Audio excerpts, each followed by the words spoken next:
આ 5 રાશિના લોકો ખાતરી કરે છે કે ગમે તે થાય તેઓ પોતાનું કાર્ય અને એમનું લક્ષ્ય પૂર્ણ કરે. તો કઈ છે આ રાશિ? ચાલો જાણીએ. એ પહેલાં મારા વિડીયોને લાઈક, કમેન્ટ, શેર જરૂરથી કરી દેજો અને જય માતાજી જરૂરથી લખી દેજો. પહેલી રાશિ છે મકર રાશિ. મકર રાશિના લોકો મહેનતુ અને શિસ્તબદ્ધ હોય છે. એમના લક્ષ્યો હાંસલ કરવા માટે સતત મહેનત કરે છે અને ક્યારેય હાર નથી માનતા. બીજી રાશિ છે વૃષભ રાશિ. વૃષભ રાશિના લોકો જિદ્દી અને દ્રઢ નિશ્ચયી હોય છે. તેઓ પોતાના સપનાઓને સાકાર કરવા માટે સતત પ્રયત્નશીલ રહે છે, ભલે તેમના માર્ગમાં ગમે તેટલી અવરોધો આવે. ત્રીજી રાશિ છે સિંહ રાશિ.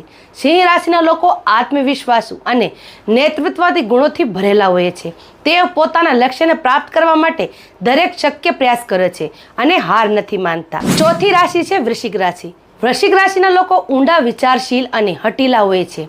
એ લોકો પોતાના સપના સાકાર કરવા માટે કોઈ પણ હદ સુધી જઈ શકે છે. પાંચમી રાશિ આવે છે કુંભ રાશિ. કુંભ રાશિના લોકો સર્જનાત્મક અને નવીન લોકો હોય છે. તેઓ પોતાના સપનાઓને સાકાર કરવા માટે નવી યોજનાઓ બનાવે છે અને આગળ વધતા રહે છે. જો આમાંથી તમારી કોઈ પણ રાશિ હોય તો કમેન્ટમાં જરૂરથી જણાવજો અને મારા આ વિડીયોને શેર જરૂરથી કરી દેજો અને જય માતાજી જરૂરથી લખી દેજો. જય માતાજી.